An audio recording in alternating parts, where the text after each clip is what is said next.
अस्सलामु अलैकुम वरहमतुल्लाहि वबरकातुहू। इन्नल हम्दुलिल्लाह नहमदुहु व नस्तईनुहु व नस्तगफिरुहु व नऊज़ु बिल्लाहि मिन शुरूरि अनफुसिना व मिन सय्यिआति अमालिना। मन यहदिहिल्लाहु फला मुदिल्ल लहु व मन युद्लिल फला हादिय लहु। व अशहदु अन ला इलाहा इल्लल्लाहु वहदहु ला शरीका लहु व अशहदु अन्ना मुहम्मदन अब्दुहु व रसूलुहु सल्लल्लाहु तआला अलैहि व अला आलिहि व सहबिहि व सल्लम तस्लीमन कसीरा। अम्मा बाद, फ़क़द क़ाल अल-मुअल्लिफ़ु रहिमहुल्लाहु तआला वल ईमानु बिअन्नल्लाह तबारक व तआला अतला नबियहु अला मा यकूनु फ़ी उम्मतिही इला यौमिल क़ियामह व अलम अन्ना रसूलल्लाह सल्लल्लाहु अलैहि वसल्लम क़ाल सतफ़्तरिक़ु उम्मती अला 73 फ़िरक़ह कुल्लुहा फ़िन्नारि इल्ला वाहिदा व हियल जमाअह। क़ील या रसूलल्लाह मन हुम? क़ाल मा अना अलैहिल यौम व असहाबी।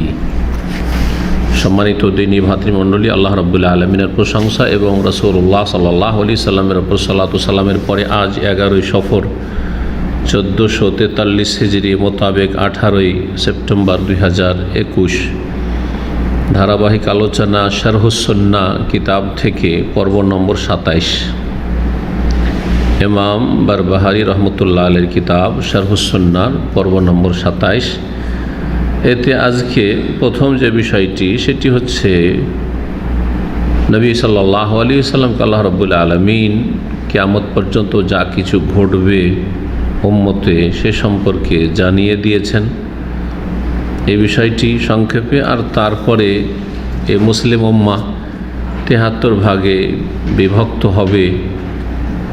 ভবিষ্যৎবাণী রাসূলুল্লাহ সাল্লাল্লাহু আলাইহি সাল্লামের যার বাস্তবায়ন হয়েছে তার মধ্যে একটি দল জামাত, সেটি জান্নাতি শুধু, ফিরকা নাজিয়া মুক্তিপ্রাপ্ত দল, সাহায্যপ্রাপ্ত দল তায়েফা মানসুরা, আর বাকি 72টি জাহান্নামে যাবে এই মর্মে যে হাদিস রয়েছে সেটি।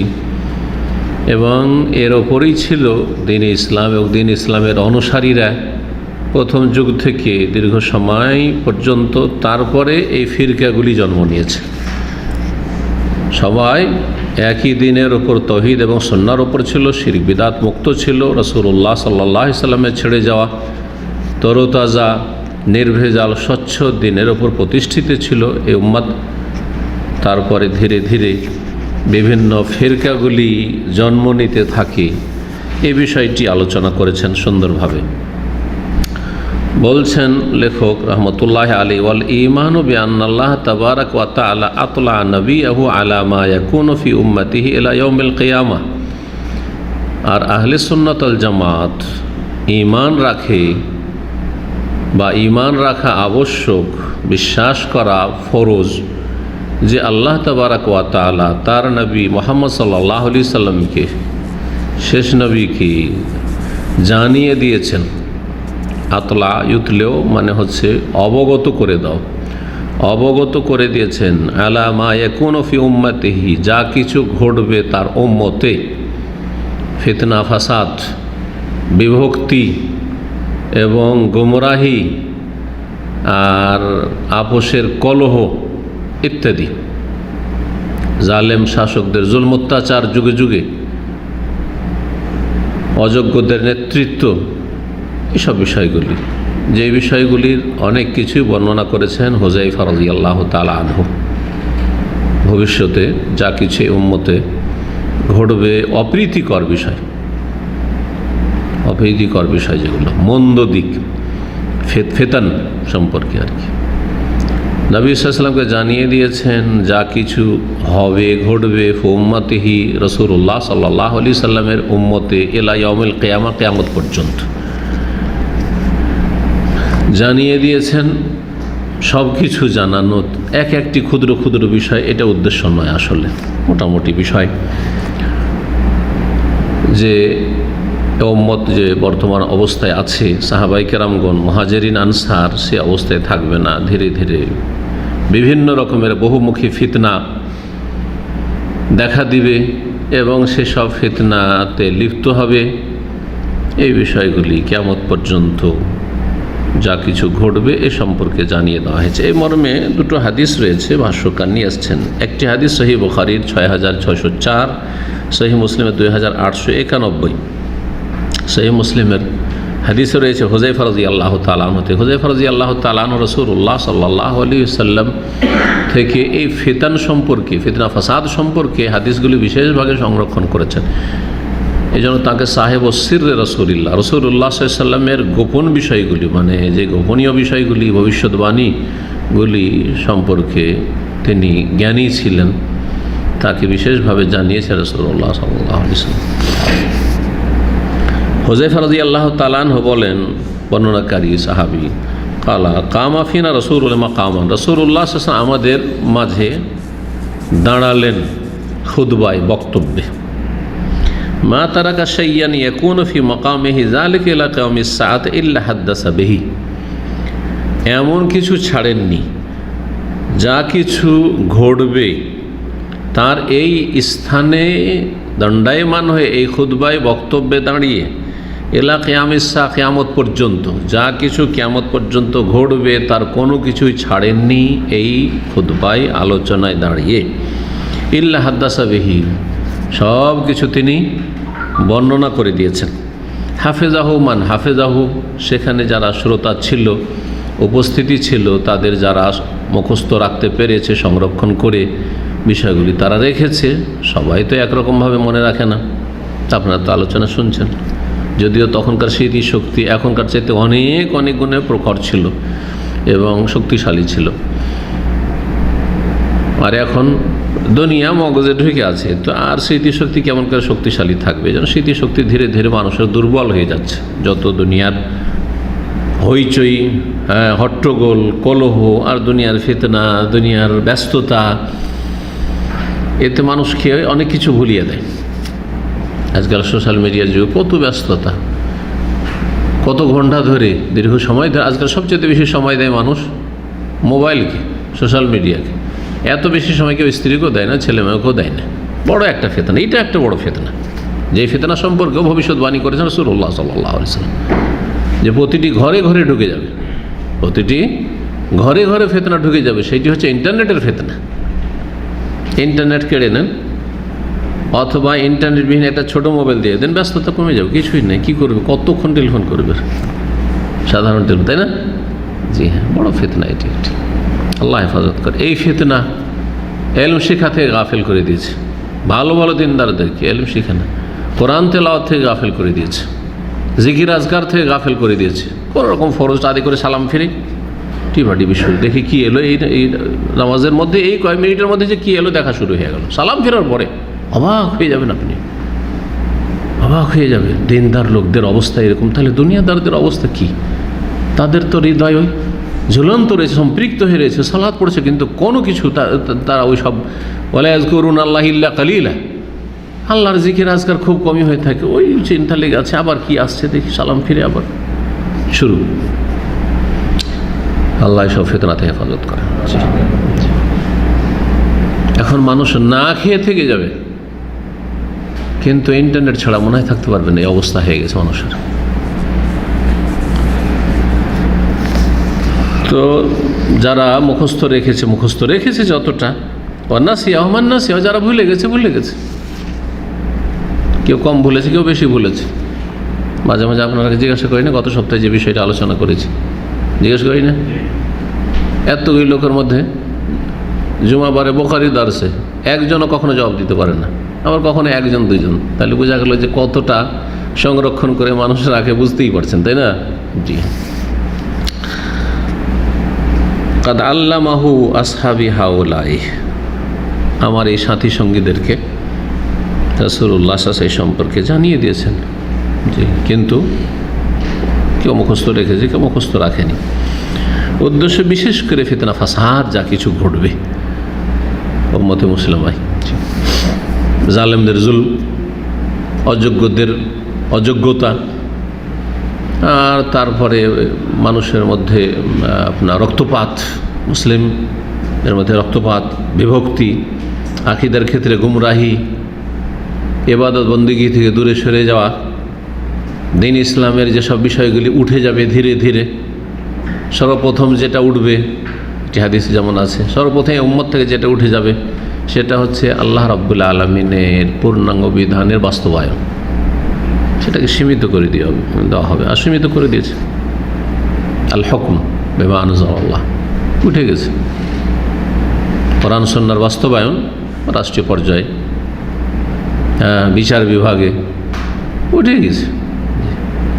ইসলামটা এখন থেকে গেছে কীরকম, সীমিত হয়ে মসজিদ মাদ্রাসা ভিত্তিক ইসলাম, ইসলামী সেন্টার, ইসলামী প্রতিষ্ঠান, কিছু ইসলামিক মানে সাংস্কৃতিক কিছু অনুষ্ঠান, ব্যাস এগুলোতে সীমিত থেকে গেছে।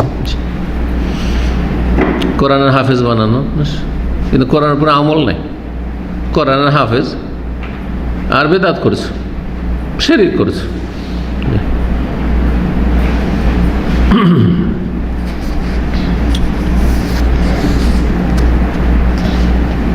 সহিহ মুসলিমের আরেকটি হাদিস রয়েছে এর চাইতে একটু বিস্তারিত এই মর্মে, যে রাসূলুল্লাহ সাল্লাল্লাহু আলাইহি ওয়াসাল্লাম একদিন সারাদিন প্রায় সকাল থেকে শুরু করে একটা দিন লম্বা আলোচনা করেছেন নবী সাল্লাল্লাহু আলাইহি ওয়াসাল্লাম। বাকি নবী সাল্লাল্লাহু আলাইহি ওয়াসাল্লামের আলোচনা দেখেন এক একটা হাদিস অত বড় কেন নয়, 2 লাইন 4 লাইন, কোনোটা 1 লাইন, তাই না? 1 লাইনেরও কম, খুব বড় হাদিস হলে 8-10 লাইন। নবী সাল্লাল্লাহু আলাইহি ওয়াসাল্লাম অত লম্বা কথা বর্ণনা করতেন না, ছোট কথা, যাতে করে মানুষ বিষয়গুলি ইসলামের বিধিবিধান সহজে মুখস্থ রাখে।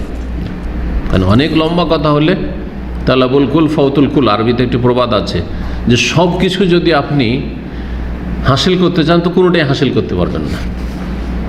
সব কিছু যদি হাসিল করতে চান খুব বেশি বেশি, তো কোনোটাই হবে না শেষখানে। যে সহিহ মুসলিমের 2892 নম্বর হাদিস এটি। সেখানে আবু যায়েদ আমর ইবনে আখতাব বর্ণনা করছেন, কালা, তিনি বলছেন, সাল্লা বিনা রাসূল আল ফাজরা, রাসূলুল্লাহ আমাদেরকে ফজরের সালাত পড়াইলেন। ওয়া সাইদ আল মেম্বার, তারপরে মেম্বারে উঠলেন, মেম্বারে চড়লেন। তো মেম্বারে চড়ে উঁচা জায়গা থেকে নবী সাল্লাল্লাহু আলাইহি সাল্লাম জুমারও খুতবা দিতেন, ঈদের খুতবা দিতেন, এবং রাসূলুল্লাহ সাল্লাল্লাহু আলাইহি ওয়াসাল্লাম কোনো আলোচনা করলো মেম্বার শুধু জুমার খুতবার জন্য নয়, যেমন আমাদের সে মানুষ মনে করে। কারণ উঁচা জায়গা থেকে আলোচনা করলে মানুষ দেখতে পাবে, আর দেখলে মনোযোগী বেশি হবে। এই জন্য উঁচা জায়গা থেকে খুতবা দেওয়া মানে বক্তব্য করা।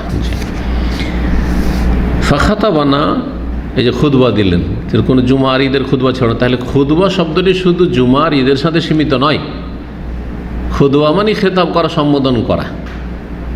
আর খুতবা দিতে হবে যেই ভাষা বুঝে শ্রোতারা উপস্থিতি, সেই ভাষায়, সেটা জুমার খুতবা হোক, ঈদের খুতবা হোক, আর আলোচনার খুতবা হোক, সব খুতবা, সবগুলি খুতবা। কিন্তু তো খুতবা দিলেন মানে বক্তব্য করলেন, আলোচনা করলেন। জি, হাত্তা হাজারাতি জোহর, সকাল থেকে ফজর পর শুরু করেছেন, জোহর হয়ে গেছে। সুবহানাল্লাহ, কি ধৈর্য শ্রোতা উপস্থিতির, আর কি ধৈর্য আলোচকের। আলোচক স্বয়ং রাসূলুল্লাহ সাল্লাল্লাহু আলাইহি ওয়াসাল্লাম, তিনি আমাদের জন্য উত্তম আদর্শ। এতে যেমন শিক্ষা রয়েছে আলেমদের, দায়ীদের, তেমনই শিক্ষা রয়েছে মুসলিমদের, যে দিন শিখলে ধৈর্য ধারণ করতে হবে দিন শিখার ওপর। আজকাল সোশ্যাল মিডিয়াতে আলোচনা অধিকাংশ লোক কেমন শুনে জানেন? 4 মিনিটের বেশি শুনে না। এটা আন্তর্জাতিক একটা পরিসংখ্যান এবং স্টাডি, গবেষণা, যে মানুষ আজকাল সোশ্যাল মিডিয়ার যুগে এত ব্যস্ত এবং এত তাড়াহুড়া করে যে 4 মিনিটের বেশি যদি কোনো ভিডিও ক্লিপ থাকে শুনতে চায় না, দিল টেনে। কি বলছেন দাদা, একটু সুরখান টেনে দিল। আর আমাদের আলোচনা তো 1 মিনিট 2 মিনিট হলো না, কিছু কাটিং দিচ্ছে। আর কাটিং যারা শোনে তারা কোনো এলেম শিখতে পারেন না, কোনোদিন তারা এলেম শিখতে পারবে না, এবং সম্যক দিন সম্পর্কে তাদের কোনো জ্ঞান হবে না, যারা 2, 4, 5 মিনিট শূন্যওয়ালা। আর এদের সংখ্যায় শতকরা 95 জনের বেশি। শতকরা 5 জন হবে না যারা একটা আলোচনা 1 ঘন্টা ধৈর্য ধারণ করে শুরু থেকে শেষ পর্যন্ত শুনবে।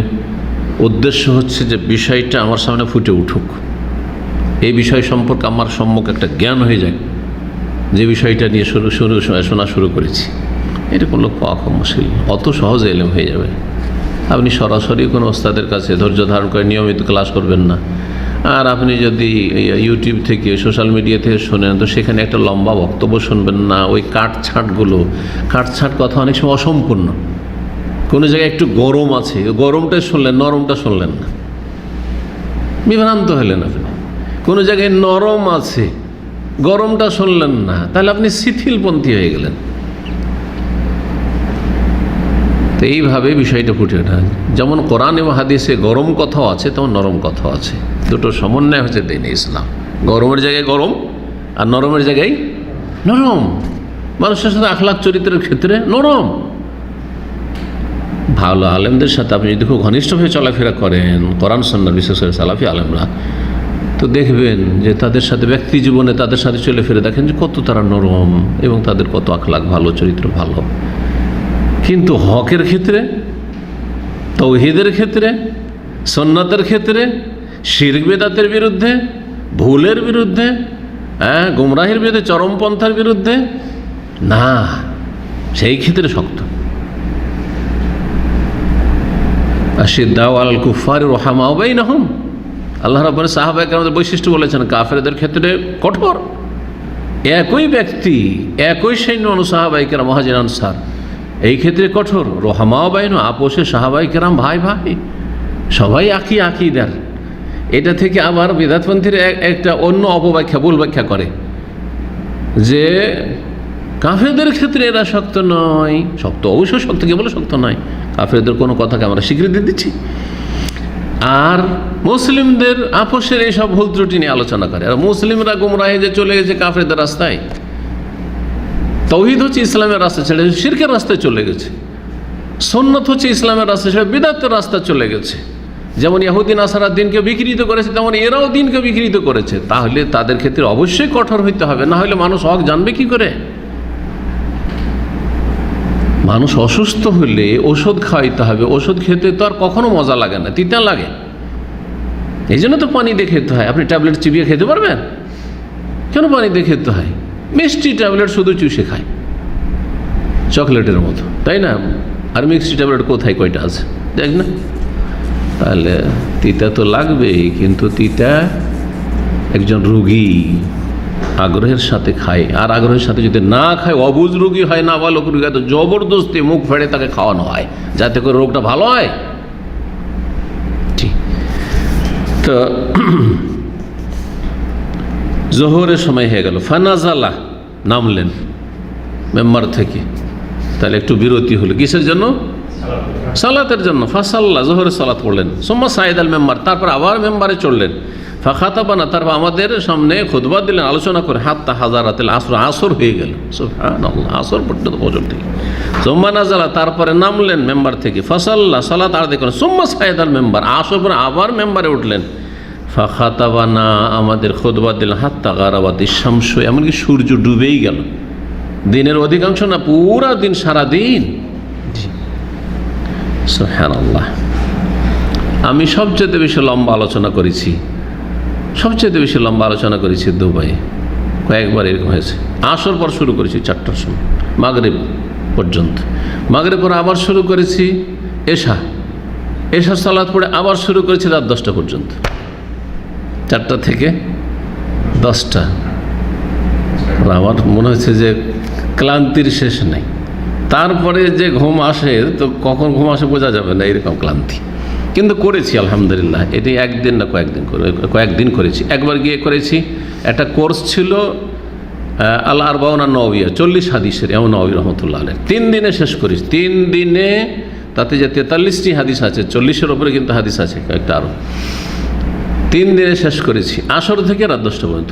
আসর থেকে রাত 10টা পর্যন্ত। 3য় দিন শেষ করে উঠেছি আলহামদুলিল্লাহ। ভাইরা রেকর্ডটা করেছে, কিন্তু ভিডিও রেকর্ড করেনি, দুঃখের বিষয়।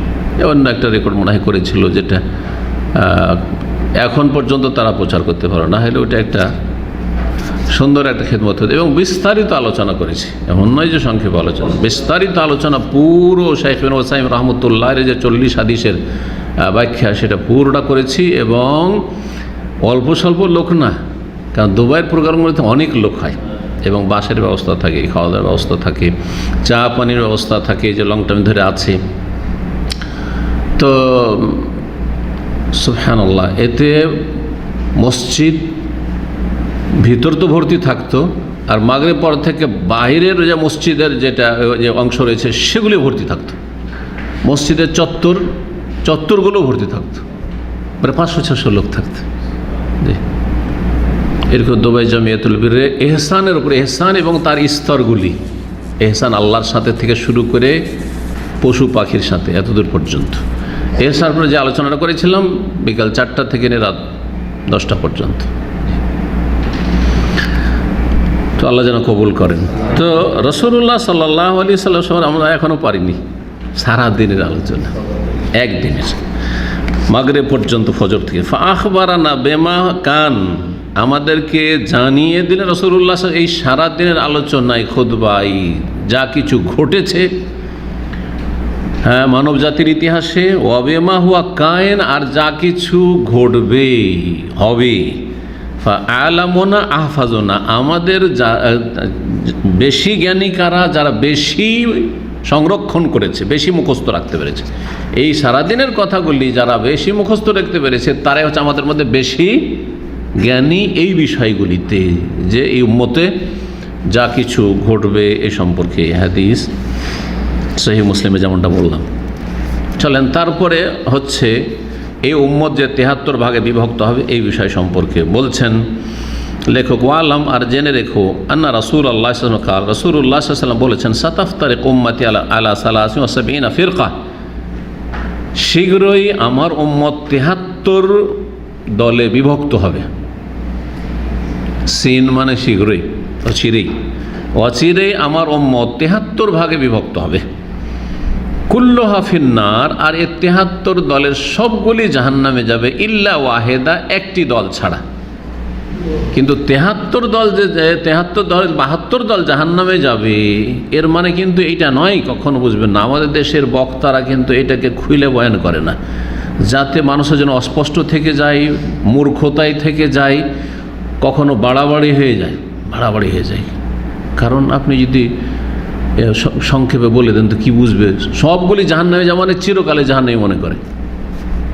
বেদাতি সবগুলি চিরকালে জাহান্নামী নয়, কিছু অস্থায়ী জাহান্নামী আর কিছু স্থায়ী জাহান্নামী। কারণ বেদাতি 2 রকমের আছে। কিছু বেদাতি আছে এমন বেদাত করে যেই বেদাতগুলি তাদেরকে কাফের মুশরিক বানিয়ে দেয়, মুকাফফিরা, ইসলাম থেকে বহিষ্কার করে দেয়। যারা এইরকম বড় ধরনের কুফুরির বেদাত, শিরকের বেদাত করেছে আর ওই অবস্থায় মারা গেছে, তারা স্থায়ী জাহান্নামী। কারণ তারা ঈমান ভঙ্গ করে মারা গেছে, ঈমানবিহীন মারা গেছে, শিরক কুফুরের অবস্থায় মারা গেছে। কথা স্পষ্ট না? আর অধিকাংশ যেসব ফিরকাগুলি রয়েছে, বা অনেক ফিরকা রয়েছে, অধিকাংশ না বললো অনেক ফিরকা, অনেক দল রয়েছে, যেই দলগুলি তৌহিদ পুরোপুরি নষ্ট করেনি, যদিও তৌহিদ তাদের দুর্বল, কিন্তু তৌহিদ আছে। এই জন্য তৌহিদ পরিপন্থী বিষয় 2 ভাগে বিভক্ত। তৌহিদ বিনষ্টকারী বিষয়, নওয়াকিদুত তৌহিদ বা মুফসিদাতুত তৌহিদ, আর হচ্ছে কওয়াদেহ ফিত তৌহিদ, তৌহিদকে দুর্বলকারী, তৌহিদকে কি করে? কমজোর বানিয়ে দেয়, দুর্বল করে দেয়। তো এইরকমই, তো যে কথাটা বলছিলাম যে অধিকাংশ বা অনেক ফিরকাগুলি রয়েছে, যেই ফিরকাগুলি ইসলাম থেকে বহিষ্কৃত নয়, কিন্তু বহু বিদাতে ডুবে আছে, বিভিন্ন রকমের গুমরাহি আছে তাদের মধ্যে। যেমন যারা খারেজি, সঠিক মত, যদিও ইখতিলাফ সঠিক মত যে তারা কাফের নয়, তাহলে তারা বেদাতি তো অবশ্যই। এই খারেজিদের যে লক্ষণগুলি, বিভিন্ন লক্ষণগুলি যাদের মধ্যে আছে, তারা বিদাতি, গুমরাহ, কিন্তু তারা তো আর কাফের নয়। এইরকমই যারা বিভিন্ন বেদাত করছে, কিন্তু সেই বেদাতটা শিরক কুফরি পর্যন্ত পৌঁছায় না। মিলাদের বেদাত, শবে বরাতের বেদাত, নিয়তের বেদাত, সম্মিলিত মোনাজাতের বেদাত, তো বেদাতি না, তারা বেদাতি অবশ্যই, কিন্তু এই বেদাতগুলি গুনাহগার বানায়, মুফাসসিকা, গুনাহগার বানায়, কাফের বানায় না। তাহলে যে এই যে ফিরকাগুলি, বিভিন্ন ফিরকাগুলি বেরিয়েছে, এই ফিরকাগুলি জাহান্নামে যাওয়া মানে তাদের আসল শাস্তি হচ্ছে জাহান্নাম, তাদের শাস্তি হচ্ছে, এটা হচ্ছে পানিশমেন্ট। কিন্তু এই শাস্তিটা 2 ভাগে বিভক্ত। এক হচ্ছে স্থায়ী জাহান্নামী হবে, ইসলাম নষ্ট করে যদি মারা যায়, এমন মানে শিরক বিদআত করেছে, মানে এমনভাবে গুমরাহ, ইসলাম থেকে যে ইসলাম ছেড়ে গেছে রাসূলুল্লাহ সাল্লাল্লাহু আলাইহি ওয়াসাল্লাম এবং সাহাবায়ে কেরামকে যে ইসলামের উপর ছেড়ে গেছে, ওই ইসলাম থেকে এত দূরে চলে গেছে যে একবারে চলেই গেছে বেরিয়ে, তাহলে তো স্থায়ী জাহান্নামী। আর না এত দূরে চলে যায়নি, কিন্তু কিছুটা দূরে চলে গেছে, বিভিন্ন দূরত্বে আছে, কিন্তু ইসলামের গণ্ডিতে আছে, তাহলে তাদের জন্য জাহান্নাম রয়েছে কি অস্থায়ী। এটা হচ্ছে দুই ভাগে ভাগ। আরেকটি কথা এখানে জেনে রাখতে হবে যে আসল সাজা তাদের জাহান্নাম, অস্থায়ী হোক আর স্থায়ী হোক, আসল সাজা হচ্ছে কি জাহান্নাম। তো যাদের জন্য স্থায়ী তো স্থায়ী, কারণ ইসলামই নেই, তার ভঙ্গ করে দিয়েছে। কিন্তু যাদের অস্থায়ী জাহান্নামী, জরুরি নয় যে জাহান্নামী অস্থায়ী তার মানে আল্লাহ জাহান্নাম দেবেন, একদম ফরজ। হতে পারে যে তাকে আল্লাহ রাব্বুল আলামিন বিভিন্ন রকমের অন্য শাস্তি দিয়ে অথবা আল্লাহর রহমতে মাফ করে দিয়েছেন। যেমন একটা চোর খেয়ে, একটা মদ খোকে, তার অনেক ভালো আমল আছে, কিন্তু এই ত্রুটিগুলো আছে, কিছু হারাম খেয়েছে, আল্লাহ মাফ করতে পারেন না? গুনাহগারকে আল্লাহ মাফ করতে পারেন না? বিনা তওবাতে মাফ করে, তওবা করলে তো সব গুনাহ আল্লাহ মাফ করবেন, শিরক কুফরের গুনাহ, নাস্তিক্য আল্লাহ মাফ করবেন। তাহলে আল্লাহ কেন বললেন ইন্নাল্লাহ লা ইয়াগফিরু আন ইউশরাকা বিহি, শিরক করে মারা গেলে আল্লাহ মাফ করবেন না, কিন্তু ওয়া ইয়াগফিরু মা দুনা যালিকা লিমান ইয়াশা। তাহলে শিরক ছাড়া অন্যান্য যে গুনাহগুলি রয়েছে, সেই গুনাহগুলি যদি করে মারা যায়, তাহলে যাকে চাইবেন আল্লাহ মাফ করে দেবেন। এটা তওবা করলে না বিনা তওবায়? বিনা তওবাতে। তওবা করলে তো সবাইকে আল্লাহ মাফ করবেন, মুশরিককে আল্লাহ মাফ করে দিয়েছে, তাই লা ইয়াগফিরু আন ইউশরাকা কেন বলবেন? বিনা তওবাতে চোর চুরি করে মারা গেছে, বিনা তওবাতে মিথ্যা কথা বলে মারা গেছে, বিনা তওবাতে রোজা কিছু ছেড়েছে, সিয়ামে ঘাটতি রেখে গেছে, বিনা তওবাতে চলে গেছে, এইরকম মেলা পাপ করেছে, কিন্তু ঈমান ভঙ্গ করে যায়নি। এই মর্মে ইনশা আযাবাহু ইনশা গাফারা লাহু, আল্লাহর মশিয়াত, আল্লাহর ইচ্ছে। আল্লাহ চাইলে তার অপরাধ অনুযায়ী শাস্তি দেবেন, আর আল্লাহ চাইলে নিজ রহমতে মাফ করেন। রহমতে হইতে পারে, শাফাতে হইতে পারে, আবার দুনিয়ার ধাক্কা খেয়ে হইতে পারে। দুনিয়াতে শাস্তি দিয়ে দিলেন, আখিরাতে শাস্তি দেবেন না। এমন বালা মুসিবতে পড়েছে, বিপদ আপদে পড়েছে পাপের কারণে, এমন দুনিয়ার কষ্ট হয়েছে যাতে কাফারা হয়ে গেছে দুনিয়াতে।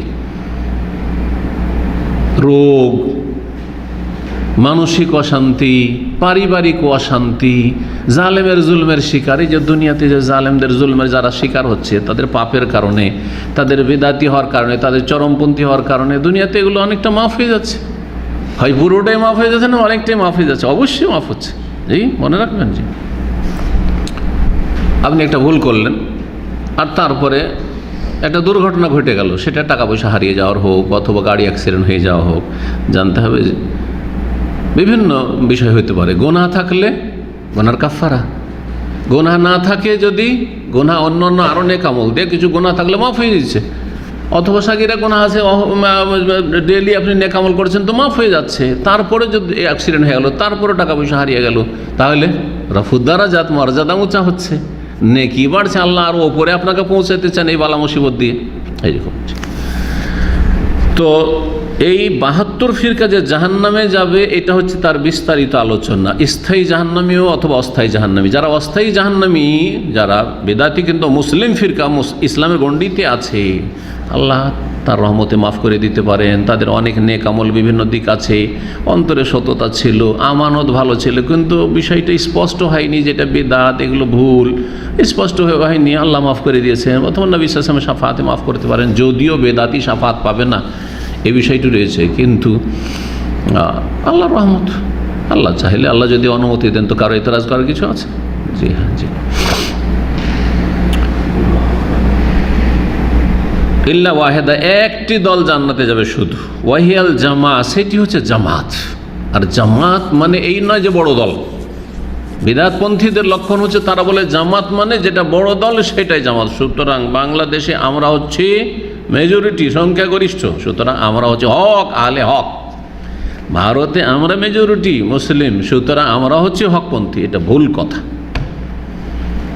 আব্দুল্লাহ বিন মাসউদ রাদিয়াল্লাহু তাআলা আনহু কি বলেছেন জানা আছে? কি বলেছেন? হ্যাঁ, আল জামাতু মা ওয়াফাকাল হক। জামাত হচ্ছে যেটা হকের পক্ষে, হকের ওয়াইন কুনতা ওয়াহদাকা, যদি তুমি একা হও না কেন, সারা দুনিয়া বিদাত করে, আপনি একাই সেই সুন্নতটি পালন করছেন, বিদাত থেকে বেঁচে আছেন, আপনি একজন, আর সারা দুনিয়া আপনার বিপক্ষে, আপনি একাই এক জামাত। কারণ আপনার জামাতের সিলসিলা পরম্পরা কার সাথে গিয়ে মিলছে? সাহাবাই কেরামদের জামাতের সাথে। আর সাহাবাই কেরামদেরকে রাসূলুল্লাহ সাল্লাল্লাহু আলাইহি ওয়াসাল্লাম এই স্বচ্ছ দিনের উপর ছেড়ে গেছেন। এই হচ্ছে জামাত। নাজাতপ্রাপ্ত দল যেটি, মুক্তিপ্রাপ্ত দল, সেটি সবসময় সংখ্যালঘু থাকবে, কিন্তু তাদের নাম জামাত। আমি আমার আলোচনাতে এর আগে যে জামাত আর ফিরকাবাজি এগুলো নিয়ে যে পুরাতন যে আলোচনা, সেখানে একটা উদাহরণ দিয়েছিলাম, আবারও সেটিকে স্মরণ করিয়ে দিচ্ছি আপনাদেরকে। আমাদের যে পারিবারিক কাঠামোটা কীরকম, যে আমরা একে অন্যে থাকতে ভালোবাসি, ছেলেরাও মোটামুটি, যদি আজকালকার ছেলেরা অনেকে খারাপ হয়েছে, থাকতে চায় না বাপ মায়ের সাথে। বাপ মা তো চায় যে সব ছেলে আমার সাথে থাকে, ঠিক কিনা? তো বাপের সাথে যখন বড় হয়, ধীরে ধীরে ছেলেরা ইনকাম করতে লাগে, বড় হয়, বিয়ে শাদি করে, একটা করে ছটকে যায়, জুদা হয়ে গেল। আমাদের আঞ্চলিক ভাষা জুদা হওয়া বলে, বুঝেন তো? আলাদা হয়ে গেল, পৃথক হয়ে গেল, অন্যে চলে গেল, আলাদা বাক্সা করে খেতে লাগলো, আলাদা হয়ে গেল। 5 ভাই বা 4 ভাই ছিল, ধরেন 5 ভাই ছিল, 4 জন আলাদা হয়ে গেল। এক ভাই শুধু থেকে গেল বাপের সাথে, আমি আমার আব্বার সাথে থাকবো, বাপ মায়ের সাথে থাকবো, যতদিন বাপ মায়ের সাথে, আমি যাবো না। এখন কোনটা, এই 5টা ভাইয়ের মধ্যে কোনটা ভাইকে ভালো বলবেন আর বাকি কোনগুলোকে মন্দ বলবেন? হ্যাঁ, যে সাথে আছে, ঠিক না? যে সাথে আছে তার নাম জামাত, আর যে 4 জন চলে গেছে তারা জুদা হয়েছে। আর জুদা হয় ইফতেরাক থেকে, ইফতেরাক মানে জুদা হওয়া, এ ফিরকা, ওখান থেকে ফিরকা, এই 4টা ফিরকা, কথা বোঝা গেছে? পরিবার নিয়ে, ছেলে মেয়ে নিয়ে আলাদা হয়ে গেলে 4টা ফিরকা, আর বাপের সাথে যে আছে ও হচ্ছে জামাত। বুঝতে পেরেছেন?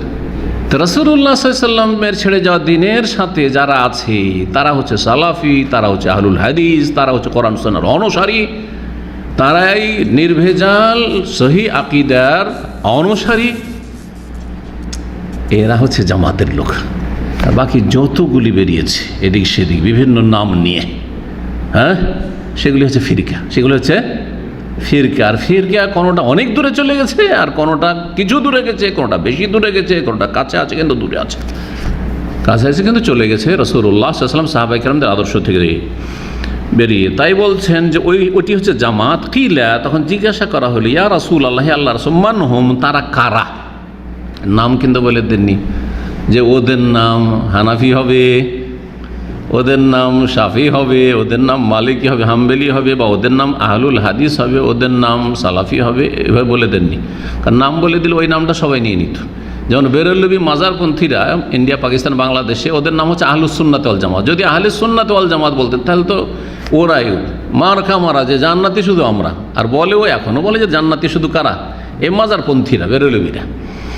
বাকিগুলো সবগুলি বলছে ওয়াহাবি। ওরা ভাগ করেছে মুসলিমদেরকে 2 ভাগে, কিন্তু ওয়াহাবি আর সুন্নি, জানেন কি না? বেরলভীদের ভাগ হচ্ছে মুসলিমকে ভারত, বাংলাদেশ, পাকিস্তানে 2 ভাগে ভাগ করা, ওয়াহাবি আর সুন্নি।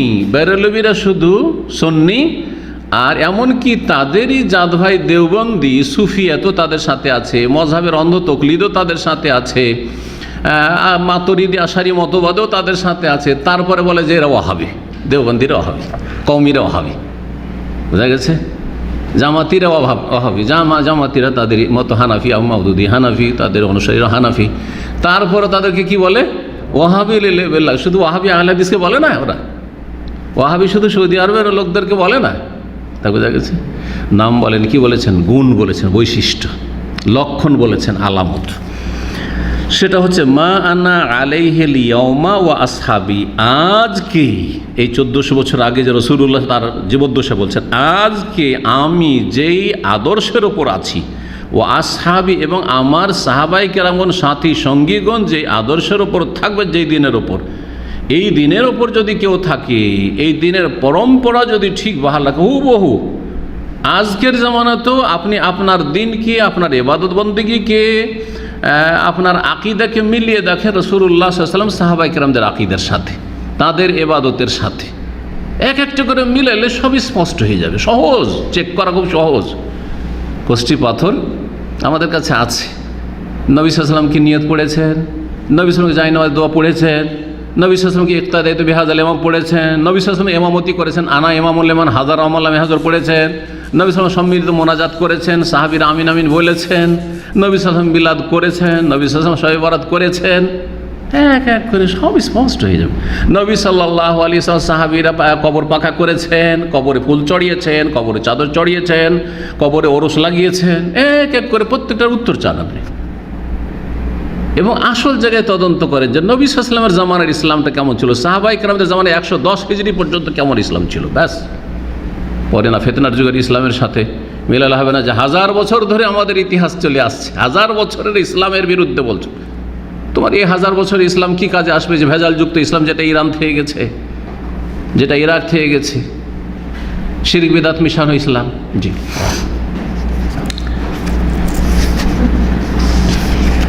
এই হাদিস তিরমিজির 2640, আবু দাউদ 4596, ইবনে মাজাহ 3991, আবু হুরায়রা রাদিয়াল্লাহু তাআলা আনহু থেকে বর্ণিত হয়েছে।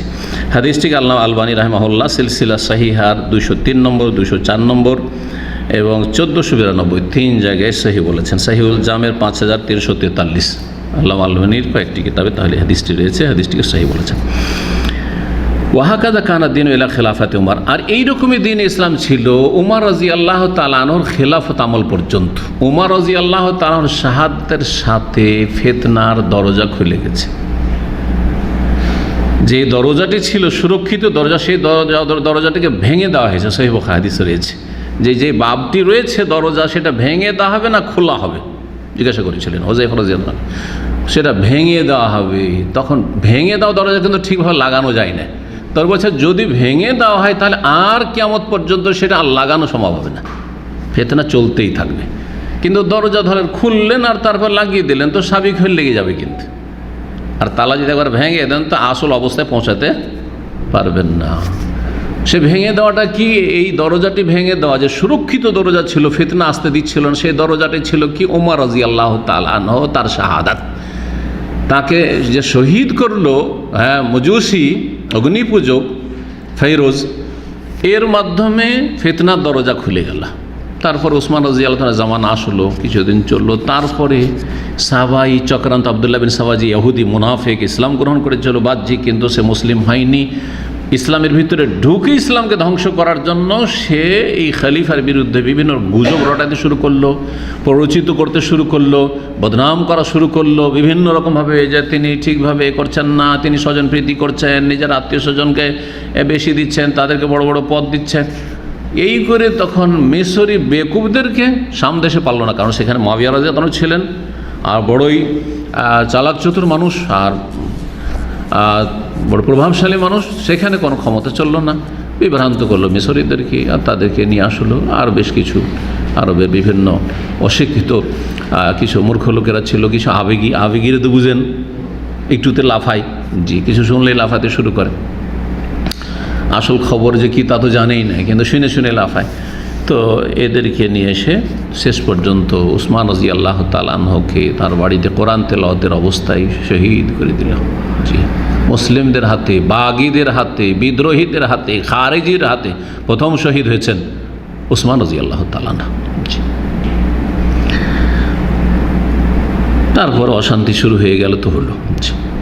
তো বলছে ওমর রাদিয়াল্লাহু তাআলা খেলাফত পর্যন্ত এইরকমটাই ছিল। ওয়াহাকাযা কানা ফি জামানে উসমান, আর এইরকমটাই ছিল উসমান রাদিয়াল্লাহু তাআলা জামানা পর্যন্ত। কিন্তু উসমান রাদিয়াল্লাহু তাআলা জামানায় সুযোগ খোঁজা শুরু করলো এই মুনাফিক এবং মুনাফিকদের কথাই যারা বিভ্রান্ত হয়েছে তারা। ফালামা কুতিলা উসমান, যখন উসমান রাদিয়াল্লাহু তাআলা নিহত হলেন, দেখেন সালাফরা কত সতর্ক থেকেছে। উসমান রাদিয়াল্লাহু তাআলা শহীদ হয়েছেন নিঃসন্দেহে, কিন্তু তারপর শহীদ হলেন এ কথা বলেননি, কুতিলা বলেছেন। ইনশাআল্লাহ তিনি শহীদ, আর আল্লাহ রাব্বুল তার শাহাদাত কবুল করেছেন এবং আল্লাহ কবুল করুন, সর্বোচ্চ স্থান ফিরদাউসে আল্লাহ রাব্বুল আলামিন তাকে দেবেন এবং দেন, দোয়া করছি। কিন্তু তারপরও ইয়াকিনের সাথে বলেন ফালাম কুতিলা ফালাম উস্তুশহিদা বলেননি। আর আজকালকার বেদাতপন্থী মারা যাচ্ছে, দিল তাকে শহীদ করে দিল, বেদিন মারা যাচ্ছে, শহীদ, সব শহীদ আর শহীদ, শহীদ আর শহীদ। ওসমান রাদিয়াল্লাহু তাআলা আনহু যখন শহীদ হলেন, যা আল ইখতিলাফ ওয়াল বেদ, তখন ইখতিলাফ মতবিরোধ আর বিদাত শুরু, বিদাতের সূচনা। মতবিরোধ হইলেই তখন বিভিন্ন রকমের বেদাত, তার মধ্যে বেদাত হচ্ছে বাগী বিদ্রোহীদের বেদাত, বিদ্রোহ করা ইসলামে নেই। সরকার দেশদ্রোহিতা বা রাষ্ট্রনায়কের বিরুদ্ধে বিদ্রোহ করা এটা ইসলামে নেই, এ বেদাত শুরু হলো। আর তারপরে যখন আলী রাদিয়াল্লাহু তাআলা উসমান রাদিয়াল্লাহু শহীদ করে দেওয়ার পরে যারাই শহীদ করলো তারা আলী রাদিয়াল্লাহু তাআলা আনহুকে ধরে জবরদস্তি না আপনি খলিফা হবেন দিয়ে তার হাতে বাদ করলো। কিন্তু এরা সব লুকিয়ে আছে। ধীরে ধীরে এই শিয়া ফিরকা তখন বেরোলো, শিয়া ফিরকা বেরোলো। একদিকে শিয়া বেরোলো, আরেকদিকে খারিজি। প্রথম দুটো ফিরকা 72 ফিরকার প্রথম 2 ফিরকা যে বেরিয়েছে, একটা হচ্ছে শিয়া রাফিজ, আরেকটা হচ্ছে খারিজি চরমপন্থী, যারা পরে আলী রাদিয়াল্লাহু তাআলা আনহুকেও শহীদ করল। ওয়াসারান নাস আহজাবান, আর লোকেরা বিভিন্ন দলে বিভক্ত হয়ে গেল। ওয়াসারু ফিরাকান, টুকরো টুকরো হয়ে গেল। এক দল আলী রাদিয়াল্লাহু পক্ষ নিলেন, আর এক দল মুআবিয়া রাদিয়াল্লাহু পক্ষ নিলেন, আরেক দল নিরপেক্ষ, এদিকে যাব না ওইদিকে যাব না, কোন দিকে যাব আমরা ইত্যাদি। এটা তো প্রথমখানে হলো। আর তারপরে একদিকে তো যারা বিদ্রোহ করে উসমান রাদিয়াল্লাহু শহীদ করেছেন হইল। তারপরে আলী রাদিয়াল্লাহু তাআলা আনহু যখন একটা সমঝোতে আসলেন মুআবিয়া রাদিয়াল্লাহু তাআলার সাথে, এটা চাইছিল না ওই যারা খুন করেছে উসমান রাদিয়াল্লাহু, কারণ ধরা পড়ে যাবে, তারা ধরা পড়লে তাদের কেসাস নেওয়া হবে, আলী রাদিয়াল্লাহু নিজেই কেসাস নেবেন। এই জন্য আলী রাদিয়াল্লাহু তাআলা আনহুকে মানে শক্ত হতে দিচ্ছেন না। কেন এর একমত? তখন করলো কি না, ইনিল হুকমা ইল্লা লিল্লাহ, হুকুম তো আল্লাহর চলবে, আপনার মাঝখানে সালিস তৃতীয় পক্ষের বিচার কেন মানলেন? সুতরাং আপনার শিরক কুফরি করে ফেললেন, কাফের হয়ে গেছে। কাফের উপর তাকফির করলেন। এই তাকফিরের ফিতনা, তাকফিরের বেদাত আসলে আল্লাহর নেক বান্দাদেরকে আলী রাদিয়াল্লাহু কাফের, মুআবিয়া কাফের, আমর ইবনে আস কাফের। আর এই সমঝোতায়, এই সুলহাতে, সন্ধিতে যারাই এক মত পোষণ করেছে তারাই হচ্ছে কাফের। এই কাফের ফতোয়া দিয়ে এই কাফেরদের নেতা আলী, কাফের নেতা মুআবিয়া, কাফেরদের নেতা হচ্ছে আমর ইবনে আস, এদেরকে খুন করে, এক রাতে খুন করার জন্য খারিজিরা প্রস্তুতি নিল। একজন শহীদ হয়ে গেলেন আলী রাদিয়াল্লাহু, দুজন বেঁচে গেলেন। ফামিনান নাস মান সাবাত আলাল হক ইনদা আউয়ালি তাগয়ির, কিছু মানুষ ছিল যারা হকের ওপর প্রতিষ্ঠিত থাকলো ইনদা আউয়াল, প্রথম পরিবর্তনের সময়, ফিতনায় পড়তে যায়নি। ওয়াকালা বিহি ওয়াদাআন নাস ইলাইহি, এবং হক কথাই তারা বলেছেন এবং হকের দিকে আহ্বান করেছেন। ফাকানাল আমরু মুস্তাকিমান, এবং বিষয়টি সঠিকভাবেই চলছিল। হাত্তা কানাতিত তাবাকাতুর রাবিয়া, মানে আলী রাদিয়াল্লাহু তাআলা আনহু তিনি হকপন্থী ছিলেন, তার ইজতিহাদে তিনি সঠিক সিদ্ধান্তে ছিলেন। এটা তো প্রথম যুগ। তারপরে ধীরে ধীরে আরও ফিতনা বাড়লো, খাওয়ারিজদের ফিতনা বড় মানে ভয়ঙ্কর আকার ধারণ করলো। খাওয়ারিজরা মুসলিম বললেই খুন করত, আর যদি ইহুদি নাসার বলতো অমুসলিম বলতো যাও যাও, কোনো অসুবিধা নেই। এরকম খারিজিদের একটা লক্ষণ হচ্ছে যে তারা মুসলিমদের বেশি দুশ্মনী করবে, মুসলিমদের বেশি ক্ষতি করবে। জি, ইয়াকতুলুনা আহলাল ইসলাম ওয়া ইয়াদাউনা আহলাল আওসান, নবী সাল্লাল্লাহু আলাইহি ওয়াসাল্লামের সহিহ বুখারী হাদিস রয়েছে। তারা আহলে ইসলাম মুসলিমদেরকে হত্যা করবে আর তাদের বিরুদ্ধে কাফের ফতোয়া দিয়ে তাদের রক্তকে হালাল মনে করবে এবং তাদেরকে খুন করা ফরজ মনে করবে। আর যারা পৌত্তলিক, যারা মুশরিক, তাদেরকে পরিত্যাগ করবে, তাদেরকে উপেক্ষা করবে। ঠিক থাকো তোমরা, তাদের নিয়ে কোনো মাথা ব্যথা নেই। হাত্তা কানাতিত তাবাকাতুর রাবিয়া ফি খিলাফাতে বনি ফুলান, এমনকি চতুর্থ তাবাকা, চতুর্থ স্তরের যুগ চলে আসলো, চতুর্থ যুগ চলে আসলো। চতুর্থ যুগ কোনটি? প্রথম তাবাকা হচ্ছে তাবাকাতুস সাহাবা, সাহাবায়ে কেরামদের যুগ এক। 2 নম্বর তাবাকা সানি হচ্ছে তাবেঈনদের যুগ। তৃতীয় যুগ হচ্ছে তাবাইনের যুগ, তাবাইনের যুগ। এই 3টে যুগ হচ্ছে স্বর্ণযুগ। এই 3টে যুগ হচ্ছে খায়রুল করুন। নবী সাল্লাল্লাহু আলাইহি ওয়াসাল্লাম বলেছেন খায়রুল করুন কারনি সুম্মাল্লাযিনা ইয়ালুনহুম সুম্মাল্লাযিনা ইয়ালুনহুম, আমার যুগটা সবচেয়ে শ্রেষ্ঠ উৎকৃষ্ট যুগ, তারপরে যুগটা, তারপরে যুগটা, 3টাকে উৎকৃষ্ট খায়রুল করুন বলেছেন, স্বর্ণযুগ বলেছেন। তারপরে সুম্মা ইয়াফশুল কাযিব, তারপরে মিথ্যা ব্যাপক আকার ধারণ, মিথ্যার ধর্ম। শুধু মিথ্যা দৈনন্দিন জীবনে না, মিথ্যার ধর্ম, জাল ধর্ম। জি, মিথ্যার উপর ভিত্তি যতগুলি বেদাতি ধর্ম রয়েছে, ধর্মকর্ম রয়েছে, সবগুলি মিথ্যার উপর ভিত্তি করে, হয় মিথ্যা জাল হাদিসের ওপর অথবা মিথ্যা উদ্ভট তাদের আকিদার ওপর, ভ্রান্ত আকিদার ওপর। তো চতুর্থ তাবকা তাহলে কোন তাবকা, কোন স্তর? তাবা তাবেইনদের পরের যুগটা, হ্যাঁ, তাবা তাবেইনদের আতবা ও তাবেইন তাদেরকে বলা হয়। অর্থাৎ সেই যুগটি হচ্ছে আপনার মুহাদ্দিসিনে কেরামদের যুগ, মোটামুটি এই যুগটা আব্বাসীয়দের যুগ, আব্বাসী খলিফাদের যুগ, আব্বাসী খলিফাদের যুগ। আর আব্বাসী খেলাফতে আর ওমাইয়া খেলাফতের মাঝে পার্থক্য রয়েছে। ওমাইয়া খেলাফতের যুগে জুলম অত্যাচার হয়েছে, কিন্তু আকিদার বিভ্রান্তি গুমরাহি ওমাইয়া বংশের কোনো শাসকের ছিল না। এটা ভালো বৈশিষ্ট্য মনে রাখবেন। তারা জুলম অত্যাচার করেছে তাদের ক্ষমতাকে টিকে রাখার জন্য। 132 হিজরি পর্যন্ত তাদের ক্ষমতা চলেছে। আর তারপরে যখন আব্বাসী বংশ আসলো, আব্দুল্লাহ বিন আব্বাস রাদিয়াল্লাহু আব্বাস নবী সাল্লাল্লাহু আলাইহি ওয়াসাল্লামের চাচা আব্বাস রাদিয়াল্লাহু আনহু বংশের, এরা যখন রাষ্ট্রীয় ক্ষমতায় আসলো আর তাদের রাজধানী বাগদাদ হইল, তখন ধীরে ধীরে আকিদের ক্ষেত্রে গুমরাহি আসলো। প্রথম আকিদের ক্ষেত্রে গুমরাহি আব্বাসী খলিফাদের হচ্ছে মুতাজিলা হয়ে যাওয়া। বেশ কিছু রাজা বাদশাহ মুতাজিলা হয়ে গেছিল।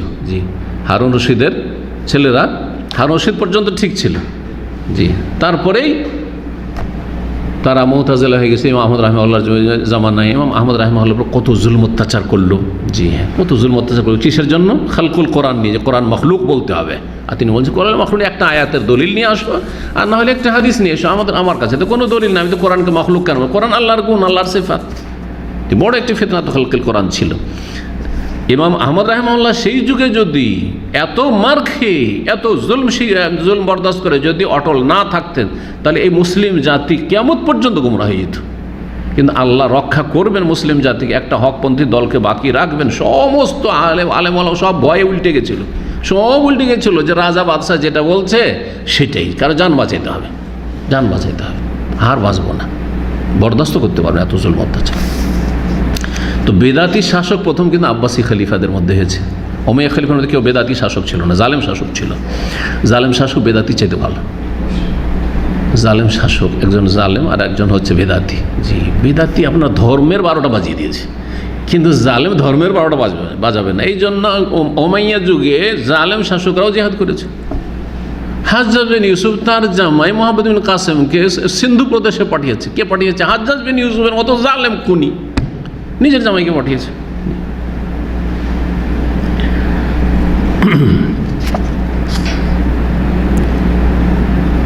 বলছেন যে এই চতুর্থ তাবকা ছিল ফি খেলাফতে বানি ফুলান, অমোক বংশের খেলাফত আমলে। বানি ফুলান কেন বলে, বানিল আব্বাস কেন বললেন না?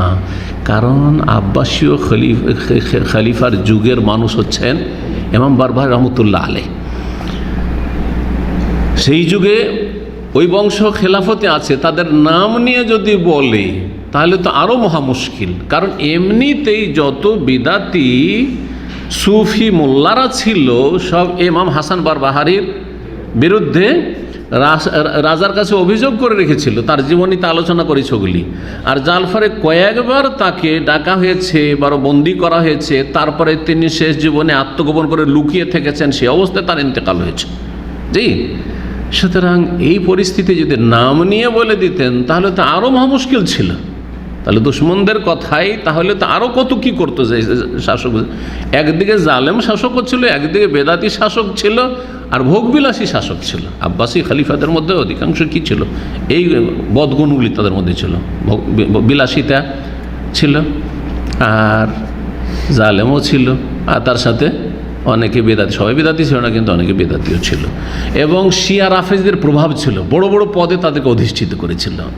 এতেই মুসলিম জাতি ধ্বংস হয়েছে।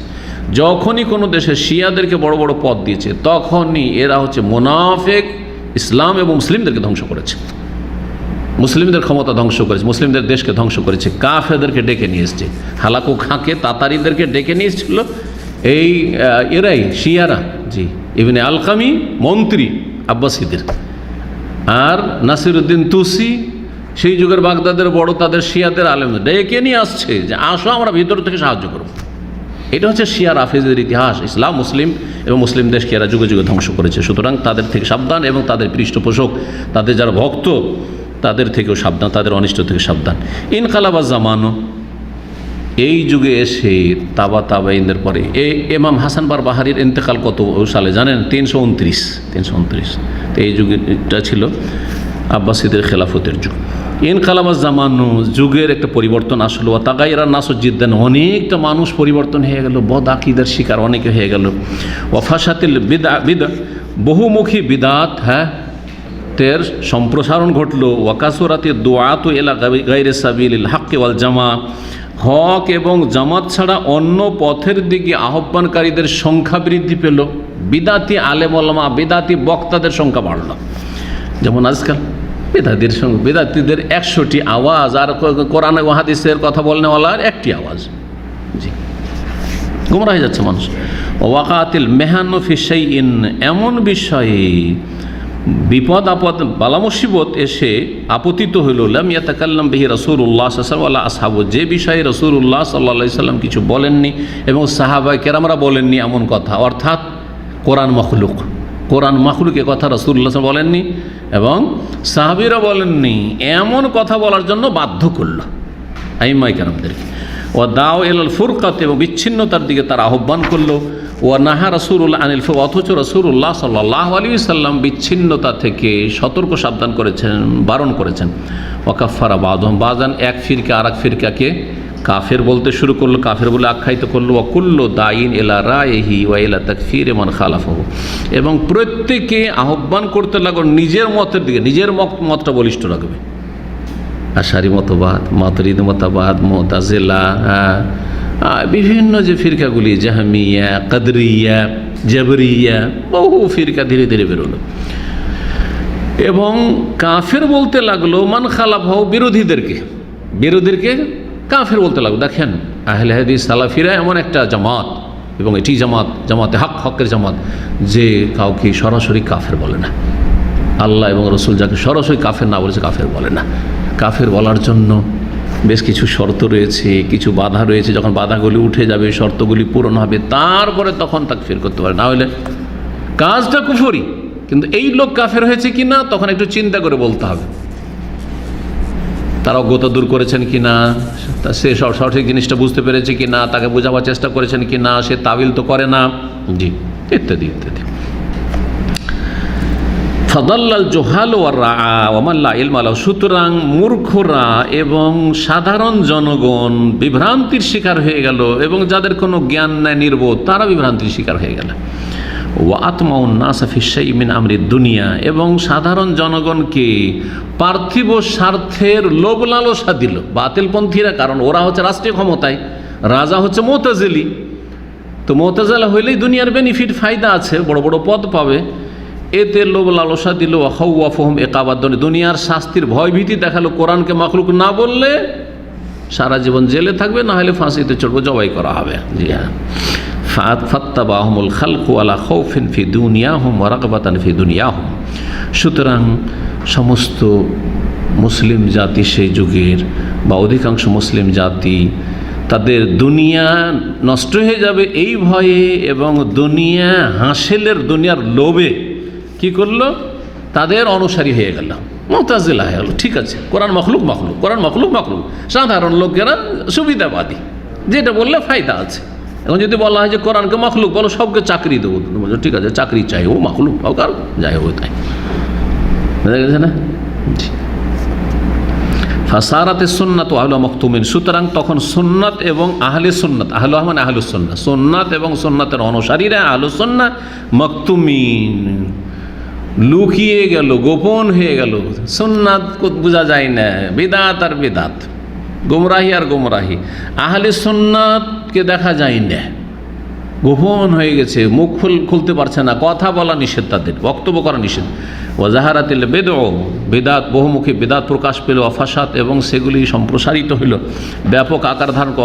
কাফারু মিন হাইসু লা ইয়ালামুন মিন ওজুহিন শাত্তা, বিভিন্নভাবে তারা অজান্তে কুফরি করে ফেলল, কারণ আকিদার ইখতিলাফ, এমন আকিদার ইখতিলাফ যাতে কুফর, কোরআনকে মখলুক বলা। ওয়াদাউল কিয়াস, তারা যুক্তি আবিষ্কার করলো, যুক্তিতে মুক্তি তলাশ করা, যেমন আমাদের দেশের বিদাতিরা কি বলে, যুক্তিতে মুক্তি। জি, وحمل قدرة رب في آيات وأحكام وأمره ونهي على عقولهم وآرائهم فما وافق عقولهم قبلوه وما لم يوافق عقولهم ردوه।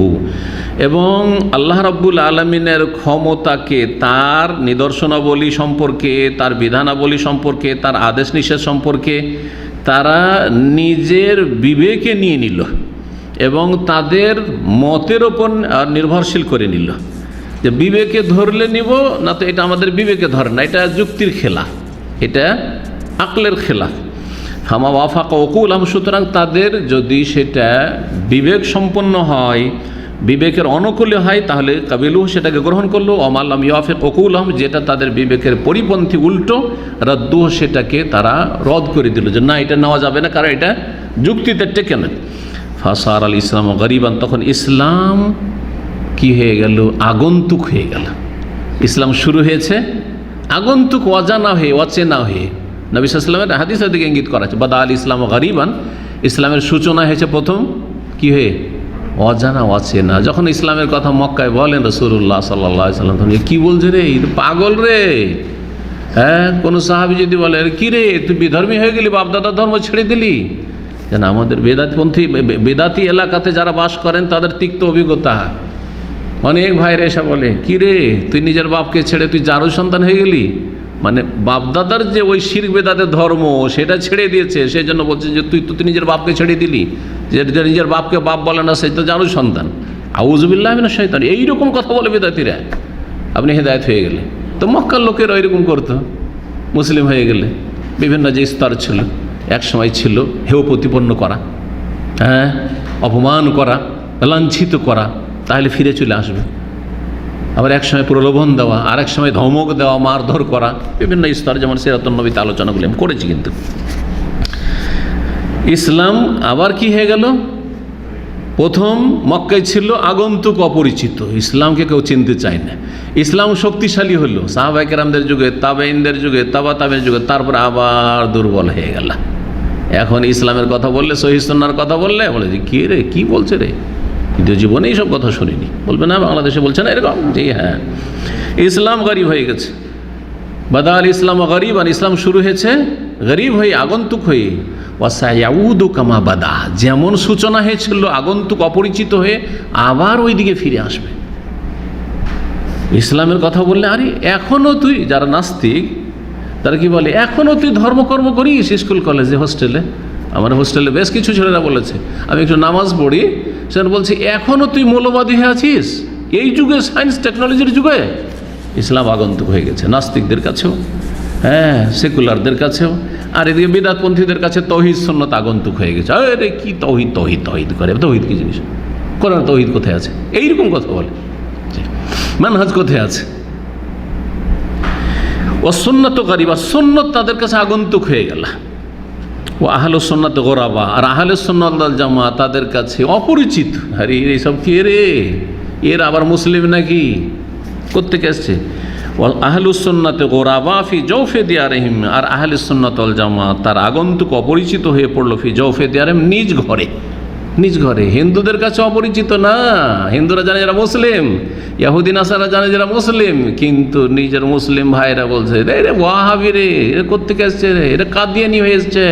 কোরআনে হাদিসের কথা বললে বিভিন্ন নাম দিয়ে ঘৃণা ছড়ায়, যাতে করে লোকজন কাছে না ভিড়ে, আপনার কাছে না আসে। এই গুমরাহি চলে আসছে তখন থেকে আজ পর্যন্ত, কিয়ামত পর্যন্ত এইসব ফিতনা থাকবে। আল্লাহ যেন এসব থেকে হেফাজত করেন। আর এইসব ফিতনা ফাসাদ যারা সৃষ্টি করেছে, আর দিনকে টুকরো টুকরো করেছে, আর তারা গুমরাহির শিকার হয়েছে, আর জাতিকেও গুমরাহ করছে, আল্লাহ তাদের অনিষ্টকে তাদের দিকে ফিরিয়ে দেন, এবং তাদের অনিষ্ট থেকে মুসলিম উম্মার আল্লাহ যেন হেফাজত করেন। ওয়া সাল্লাল্লাহু সাল্লাম আলা নবিয়িনা মুহাম্মদ ওয়া আলা আলিহি ওয়া সাহবিহি আজমাইন।